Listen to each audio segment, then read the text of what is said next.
My name is Robert Shaw. I want you to know I am a genius. No, really I am. My IQ is somewhere around 160, so that qualifies me as a genius. I was the smartest kid in my grade school. By the time I was in the 10th grade, I was taking college courses. I graduated college when I was 19 and started working on my master's in computer science. When I completed my master's degree, I was recruited to work for a company that keeps everything working. Know what I mean? Not exactly? I will try to explain. When you got up this morning, you turned on the light in your bathroom, right? Well, I make that possible. You washed your face. That's me also. When you stopped to buy that $10 cup of coffee and paid with your credit card, yeah, you got it. That's me. Know what I mean? Okay, I'll try again.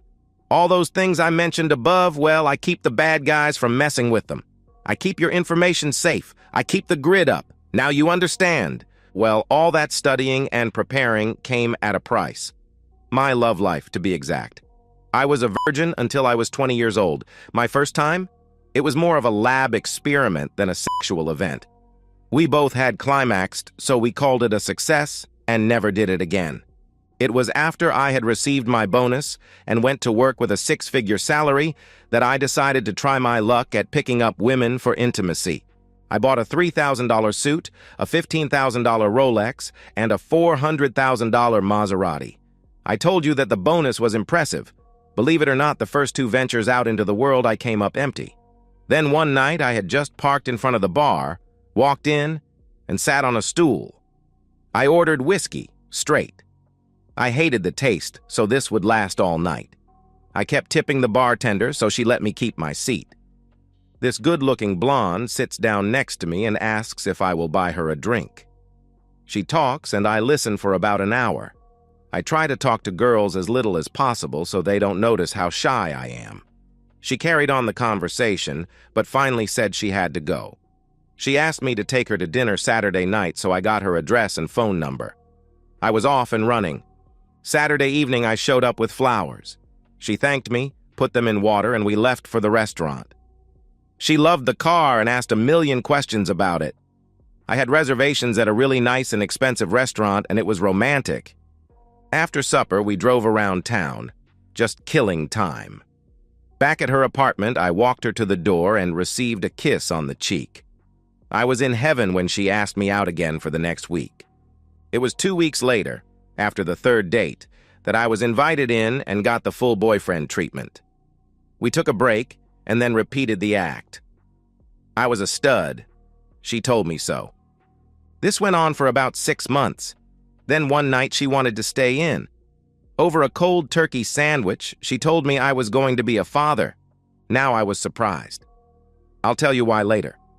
But I asked what she wanted to do. She said her religion would not let her get an abortion, so she was going to have the baby. I told her I would do the right thing and marry her if she wanted. She did, and 2 days later we were on the way to Las Vegas in the wee chapel of love. We celebrated at the MGM and then came home. I moved her out of her apartment and into my house. Okay, it's more of a mansion than a house. 5 bedrooms, 6 baths, 4-car garage, swimming pool, tennis courts, hot tub. Complete gym in the basement that I had never used, and a theater room with stadium seating for 30 people. Also never used. She was happy. She quit her job to get ready for the baby. I thought every day that I would come home and find her crying about having a miscarriage. You see, we were supposedly exclusive when we were dating. So when she told me we were pregnant, she did not know I am sterile. Have been for a long time. My mother was one of those people who did not believe in childhood vaccinations. I got the mumps, and after it was over, I was sterile. I never told her and never would. Having kids was a dream of mine. I am an only child.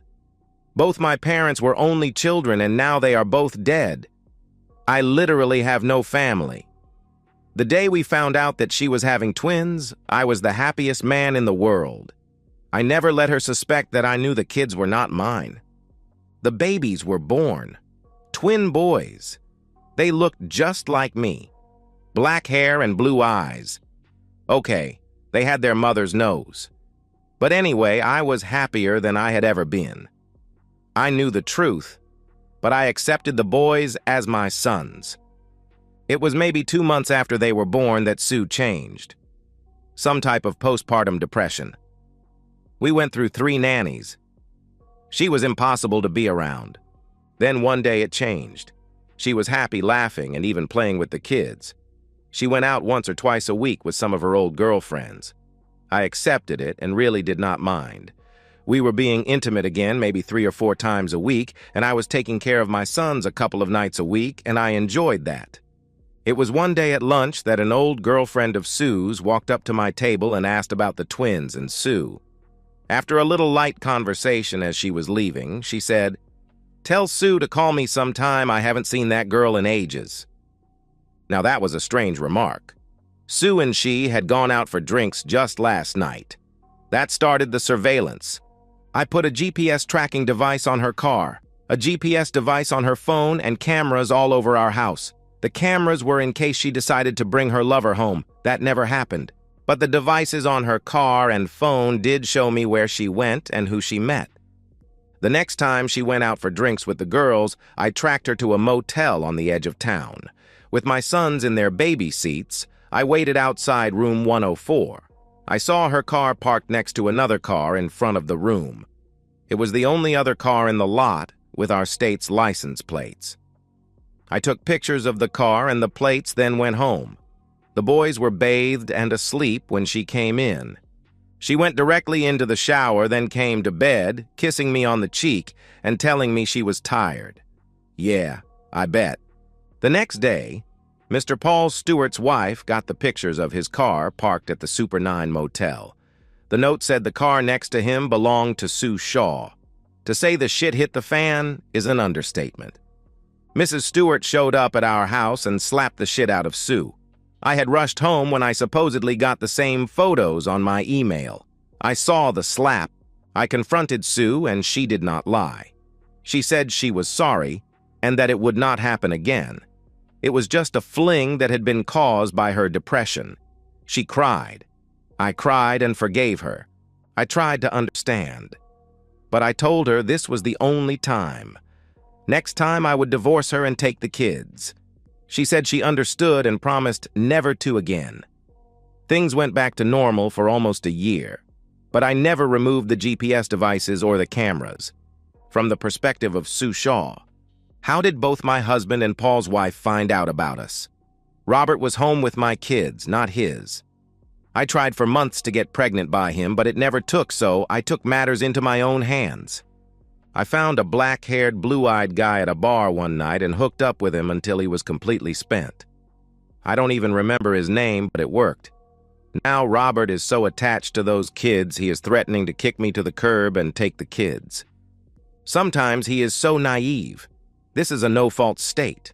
I could sleep with the entire local high school football team, and I would still get the kids, the house, child support, and a substantial alimony check since I don't work, and he makes great money repairing computers or whatever he does.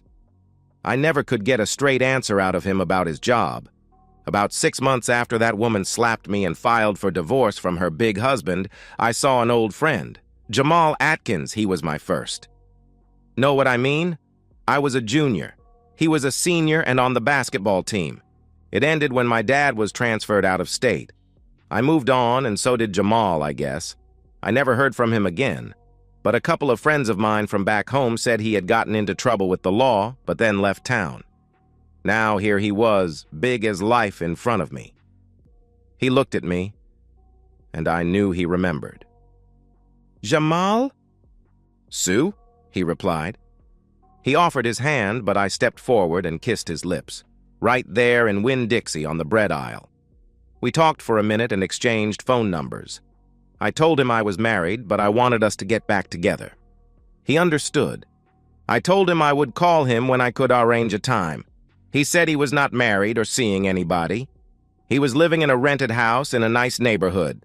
I knew the subdivision. This is better than a hotel. He also told me he was a warehouse manager but worked on Saturdays and Sundays, so he was off Wednesdays and Thursdays.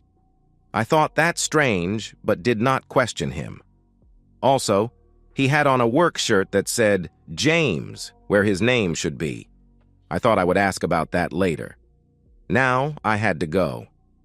The nanny got off at 3 p.m. and I had to start supper for Robert. Back to the perspective of Robert. When I got home that day, there was a nice pot roast simmering in the kitchen. Sue acted a little too friendly. It raised my suspicions. I checked the GPS both on her phone and in her car. Nothing out of the normal. Since her last affair, she had acted normal, and we made love 3 or 4 times a week. We did it all. She was acting so weird that I decided to start checking her more than my usual once a week. I also decided to borrow her phone after supper. I installed this new app. When her phone rang, I got a message and could listen in if I wanted. I could also listen to her outgoing calls without her knowing. I could turn on the phone when I wanted, and it became a listening device that was good up to about 15 feet. Technology is amazing these days.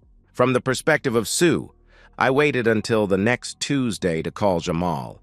Let me tell you something. I love my husband. In a way, I think. Look, I was raised in a blue-collar household. We were always a little short of money, but my parents made it work. I swore to myself that I was going to do better in life. The night I saw Robert pull up in that Maserati and then sit at the bar showing off his Rolex, I went after him. I did what I had to do. That shy introvert was like putty in my hands. Within 6 months, I was pregnant and married. He was so excited about the kids. That tied me to him and that big paycheck of his forever. But I am going to have my fun with Jamal, and Robert is not going to know or find out.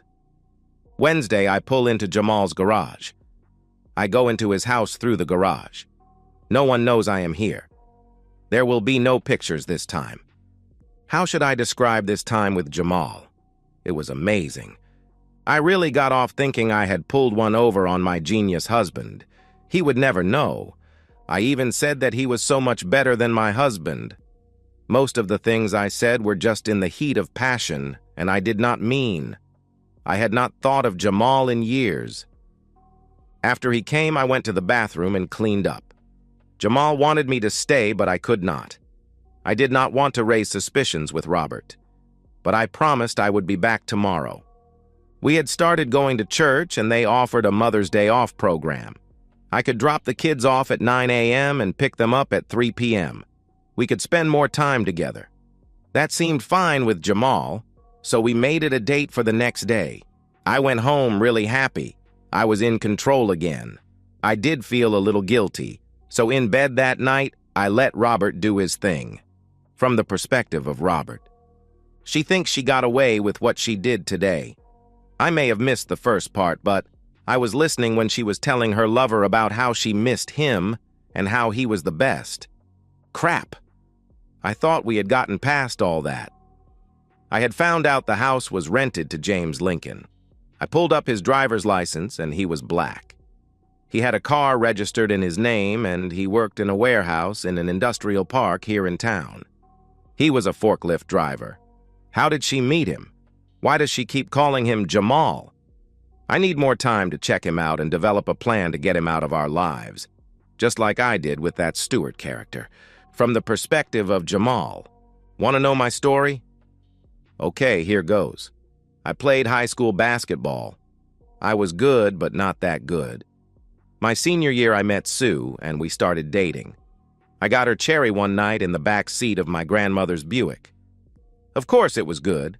We dated about 6 months, as I remember then she moved off. I never heard from her again. I graduated, and of course there was no job for a poor black kid who barely graduated. My basketball skills did not get me any offers to go to college, so I did the only thing available. I started selling drugs on the corner. I was bringing in good money. My grandmother did not approve and tried to get me to stop, but I could not find anything else. I moved up in the organization. I became a favorite with one of the Mexican bosses, and I started managing some of the guys on the corners. One night, this Mexican and I caught one of my boys stealing from us. To set an example, I took him in an alley and capped his ass. At first, I planned on throwing that gun in the river, but then I had an idea. This Mexican liked to practice shooting his pistol, so I took him to a gun range. As we were finishing up, I made a joke about my pistol not shooting straight. He took it and fired it about 8 times and handed it back to me saying, "It's not the pistol, it's the pistolero." I said a sarcastic thanks while grinning on the inside. Things went well for almost 2 years. I was moving up in the Rio Bravo cartel. I had my own section of the city and I was rolling in dough. I picked up 10 kilos of heroin at the border and was on my way to deliver them when I had a flat. A cop stopped to help me.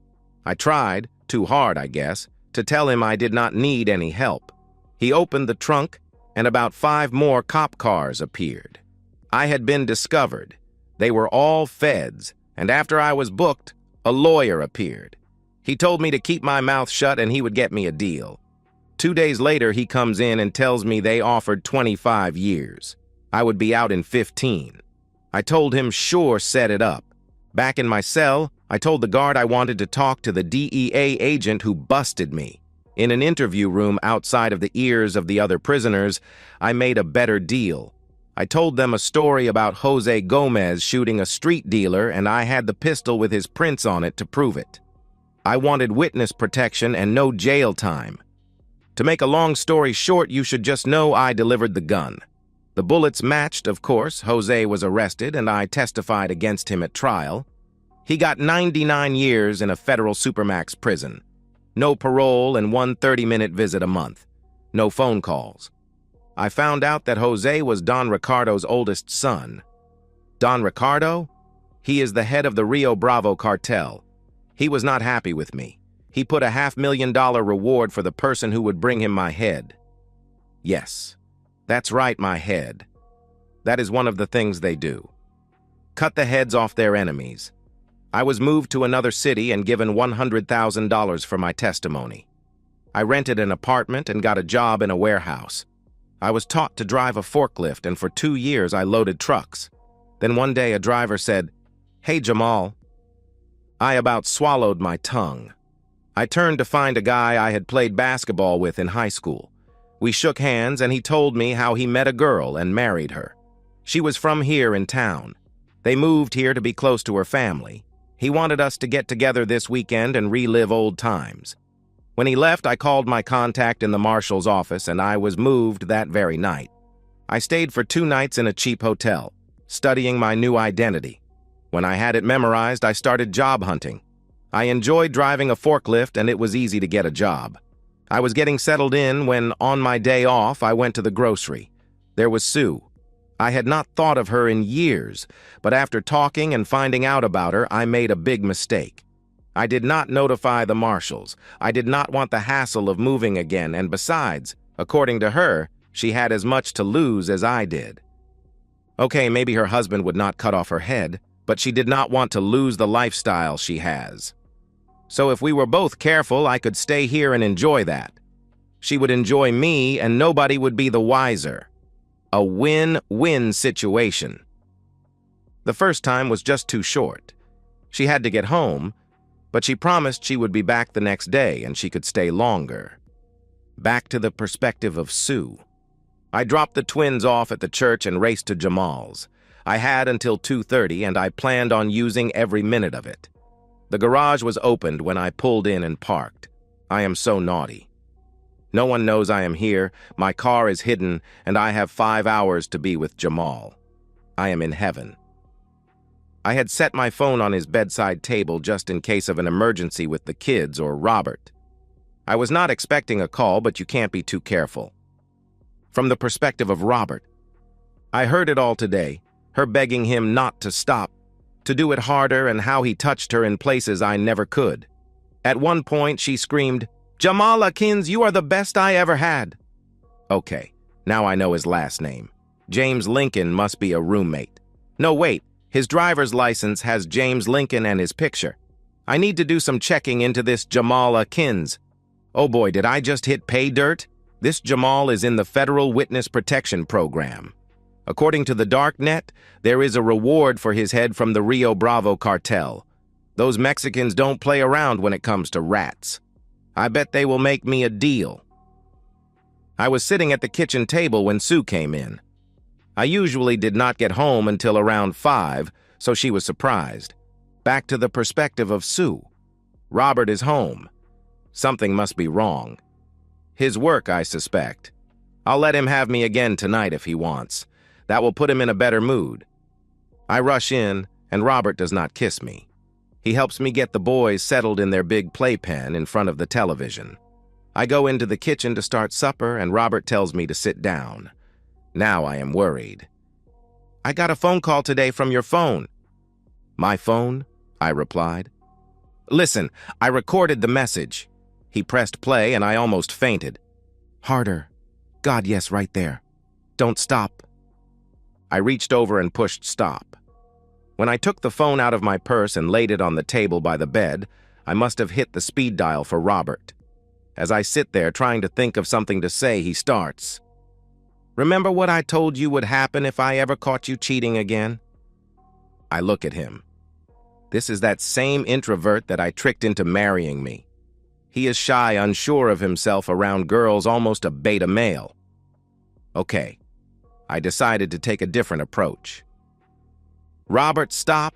Just stop. You are not going to divorce me. You would lose big time. This is a no-fault state. Adultery would not make a difference. The boys and I would get the house. You would have to pay all our expenses, child support, and alimony. Since I do not work, and you make a fortune, the alimony would be substantial. Hell, I could move Jamal in here to help me raise your kids, and there is nothing you could do about it. So think before you make the greatest mistake of your life. Who is this Jamal? He asked. He is my old high school boyfriend, my first. I met him last week at the grocery, and yesterday was the first time we ever got together. Think about it. I did not come home and give you sloppy seconds. Believe me, this fascination with his big Johnson will pass. He is a selfish lover. In 2 or 3 months, I will drop him, and we can get back to our life of raising the kids together like it should be. Not you getting them once a month and living in an apartment somewhere. How about it? I get to be intimate with you every time you go to Jamal's? That's what I am proposing, I replied. Okay, but I want you to promise me some things, and I will trust that you keep your word. Things like what? I asked. First, you will not fall in love with this guy and leave me for him. Don't worry about that.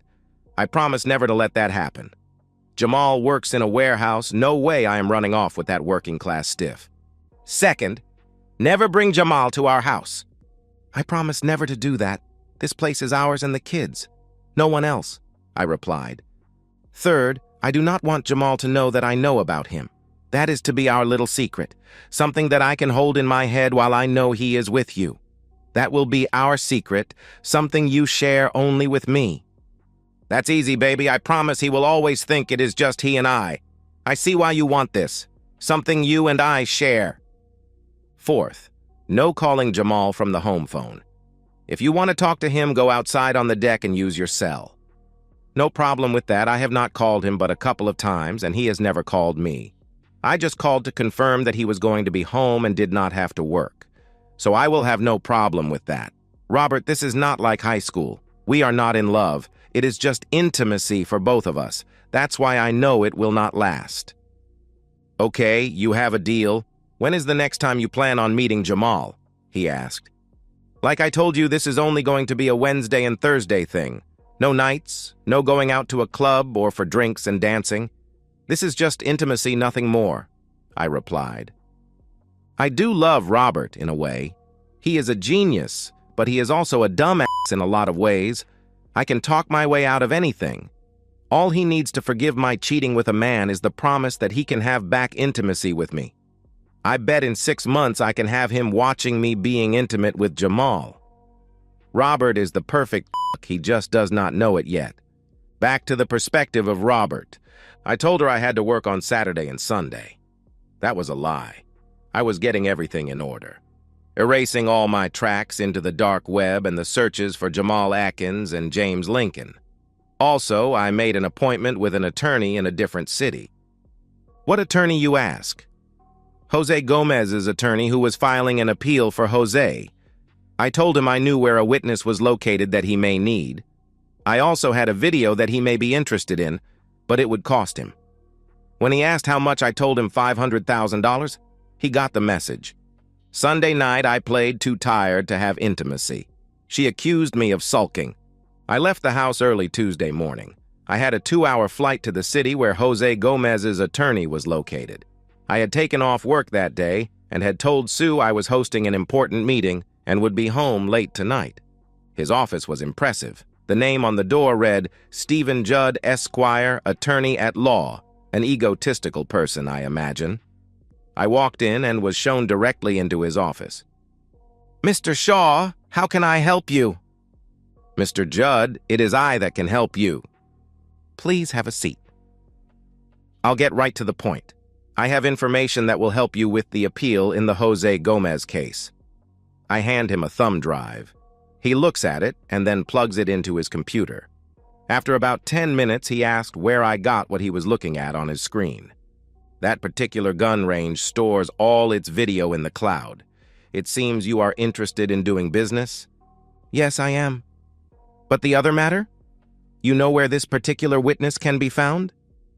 "Yes, I do, but I want some—" "Stop. Will you please wait in the lobby for a few minutes? I have to confer with an associate of mine." I got up and sat in the lobby. 15 minutes later, his door opens and out walks a beautiful Mexican lady. She was not in the office when I was there, so she must have come in through another door. "Hello, Mr. Shaw. I am Maria. Why don't I take you to lunch?" I stammer out an okay. Rather loudly, I think. Then this Judd guy says, "Good, well, there will be no need for you to contact this office in the future. Maria will take good care of you. Thank you, Mr. Shaw, and I am sorry this office could not help you." Maria took my arm and we walked out to the elevators. Don't worry. As Jose's attorney, he wants to keep his knowledge of anything to a minimum. Attorneys, I hate them. We took the elevator to the parking garage. There she walked towards a man standing beside a big Lincoln Town car. It was black with blacked-out windows. When this guy opens the door, I notice the insides are black leather. This car should have one of those bumper stickers. You know the one I am talking about. "Mafia staff car. You touch, I break your face." Her chauffeur opens the door, and she slides in and scoots over. She patted the seat and asked, "Are you coming?" I jumped in next to her. In for a penny, in for a pound ran through my mind. I could not take my eyes off this beauty. Long black hair down to the middle of her back, dark, almost black eyes. She turned in the seat to face me. "Louis, take us to Mama Torres. I hope you like Mexican food." "Of course." I was at a loss for words. All the problems I had with talking to girls, my shyness, my not wanting to talk, were back. This woman was a princess, a beautiful Latin princess. She was white, not dark-skinned, but you could tell she was a Latina. I could not take my eyes off her. The silence was getting awkward, so I started to open my mouth to speak. She took my hand and looked me in the eye. "Wait until we get to the restaurant. There we will have more privacy.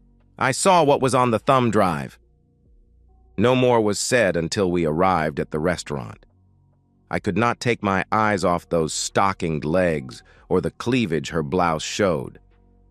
At the restaurant, we were greeted like royalty. It was obliviously not her first time here. We were shown to a private dining area and the door closed. I noticed the waiter went to a credenza near the door and turned on a jamming device. I grinned. This conversation was about to get very interesting. "Now, Robert, we can talk. Do you know where Jamal Atkins is at?" "Yes," I replied. "You know we have a $500,000 reward for his whereabouts. You give me his location and I will arrange payment. How much do you want for that thumb drive?" "I am not interested in money. The thumb drive is free.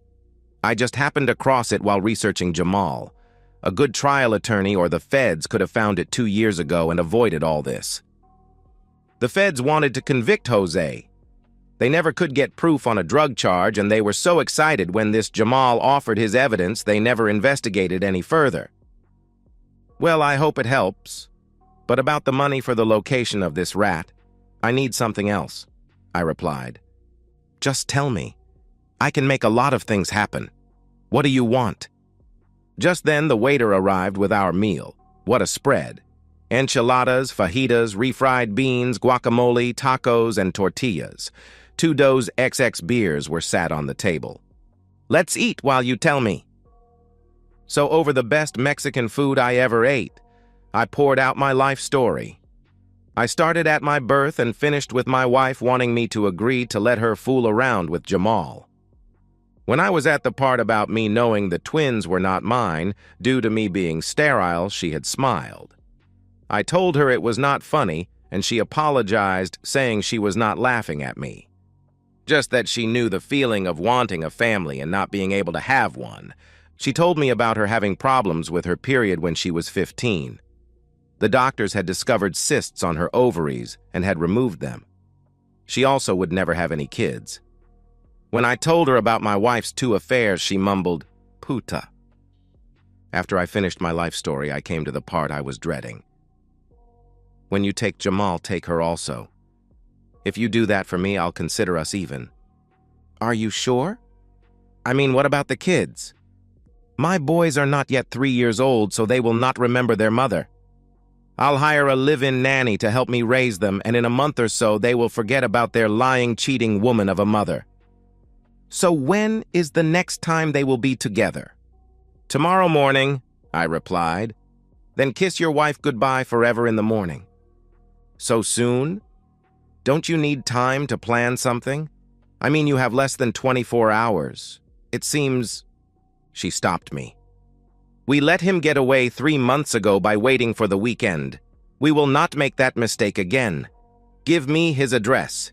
If you are finished, I will get you to the airport." I finished my second beer, and she walked with me to the curb.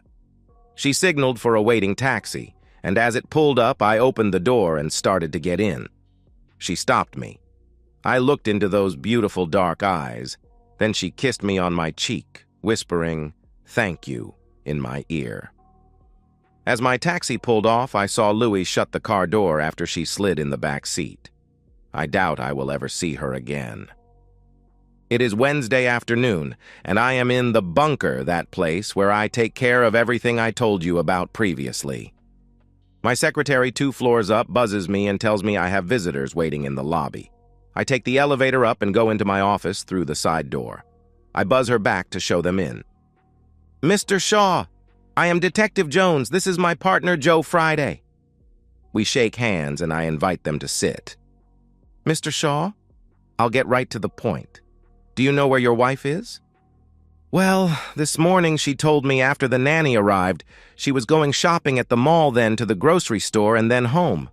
"Why?" "Is this a picture of your wife?" "Oh my God, yes, what happened?" "We are not really sure. We dispatched a car to investigate shots fired at the residence of James Lincoln. We found your wife dead. Do you know a James Lincoln?" "No, sir, please give me a minute. Our twins," I sob. "I know this is hard, but we need some answers. Where were you this morning around 10 a.m.? "Here. I arrived at my usual time of 8 a.m. I have not left my office all day. You can check with my secretary and FBI Special Agent Pilgrim. I am doing some background searches for the FBI, and Agent Pilgrim was in my office this morning from 9 a.m. until about 10:30. Call him and eliminate me immediately. That will free you up to find the real killer. Where was she found?" Friday got up and left my office. I figure he is talking to my secretary and probably calling the local FBI office. He comes in and whispers in Jones's ear. "Okay, your story checks out. Do you know a Jamal Atkins?" "Well, not personally. You see, he was my wife's first boyfriend in high school. She told me about him. Well, according to our information, he and this James Lincoln are the same person." "How is that possible?" I asked. "Witness protection," said Friday. "Look, we are working on 2 theories. The first is that the Rio Bravo cartel found out about him and he blamed your wife and shot her. Or maybe he wanted to run off together and she would not go and he shot her. Anyway, we know he shot her. We found the weapon, a .45 automatic, with his fingerprints on it." "But why was she with Jamal or James or whoever he was?" I asked. "We found evidence that they were lovers. I am sorry, but it is what it is." I had no idea. This just keeps getting worse and worse. Do you know how long this has been going on? I asked. No idea, but we don't think long. He has only been here in town for a couple of months. You see why we first thought you might have something to do with it, but the longer and deeper we get into it, this looks like it had more to do with his history with the cartel than a jealous husband. Sorry for your loss, and we will keep you advised on the progress of the investigation. I am sure you want justice for your wife. I do, but please do not involve me or my boys in it. Those cartel people are vicious. I mean, they found someone in the witness protection program. If you cross them, they get their pound of flesh. I promise not to involve you, and again, sorry for your loss. They walked out, and the only other time I ever heard from them was when the coroner called and said I could pick up her body. I called a crematorium and had her cremated.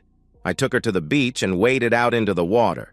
Sue, you lying, cheating woman, I know how much you hated the beach, so I am going to let you live here forever. I hope you rot in hell. I poured her into a big wave and laughed as I walked back to the car. I had taken off work for 2 weeks. Grieving? Hell no. Playing with my boys, I heard a car drive up and I went to the window to see who was here. I was not expecting company. It was that black Lincoln Town car. Oh shit, what is this about? The doorbell rang and I opened it to find Maria standing there with Louis carrying 2 suitcases. I hear you are looking for a live-in nanny? Well, cancel the ad. You just found one. My mouth was open and I could not find words. Don't just stand there, go help Louis with my other bags. I followed Louis to the car and we brought in 4 more suitcases. When I shut the door, after shaking Louis's hand and him winking at me, I found Maria in the den playing with the twins. They were rolling on the floor laughing, wrestling, and pulling on her long hair. Have these boys eaten lunch yet? No. Well, you take over and I'll go find them something. That was how my life with Maria started. She moved into my bedroom that first night. The next morning, she put everything that Sue had in the house. Clothes, pictures, makeup, everything in plastic garbage bags and called Goodwill. They sent a truck and hauled it away. While the boys were down for their nap, we sat at the table. I was trying to talk, but the words were stuck in my throat. Go on, Robert, let's get it over with. Ask me whatever you want to know. How? I asked. Fair question. Well, by the time your wife got there that morning, Jamal was in Mexico. We snatched him the night before as he walked into his house after finishing his shift at the warehouse. We made sure his prints were on the gun before he left. When Sue got there at about 9:30 that morning, I was the only one there.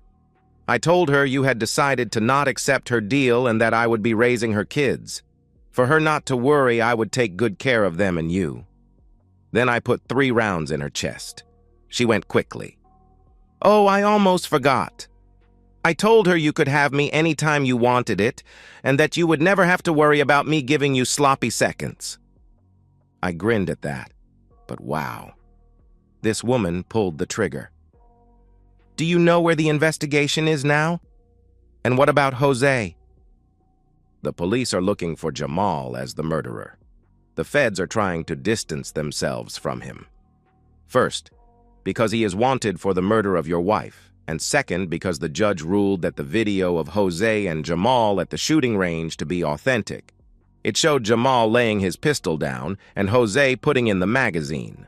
Jose then fires 10 rounds and comments on what a nice gun Jamal has just bought.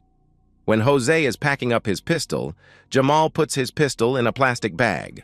That was the gun that Jamal killed the corner boy with.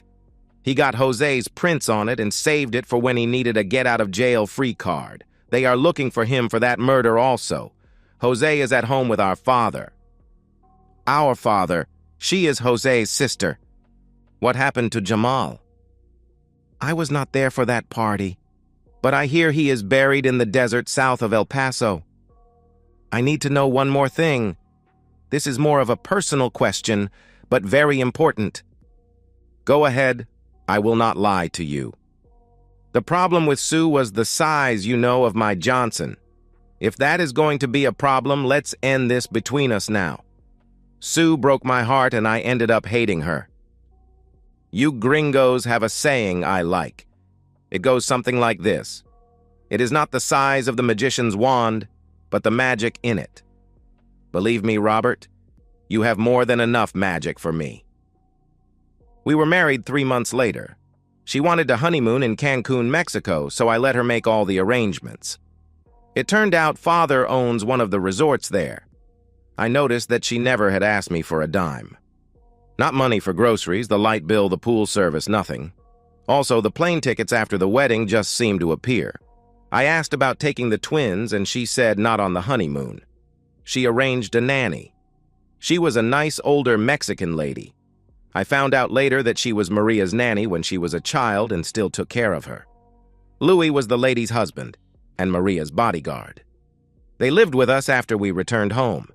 My boys call Maria Mommy and think she is their birth mother.